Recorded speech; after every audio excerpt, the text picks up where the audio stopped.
attento a come dici ricuttaru. A Catania significava due cose. E una, non era roba da bambini.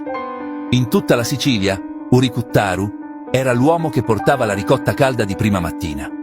Col pentolone fumante, bussava alle porte e versava la ricotta ancora viva, col mestolo di rame dentro le fuscelle.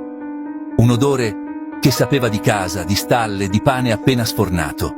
Ma a Catania, Ricuttaru era anche il pappone, colui che viveva alle spalle delle donne che stavano in strada. Lo chiamavano così forse per scherno, forse perché anche lui si serviva sempre caldo caldo.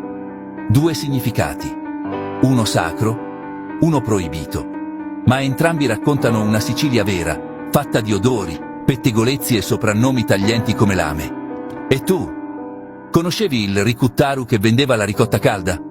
O quello che girava di notte? Scrivilo nei commenti, perché in Sicilia le parole non sono mai solo parole.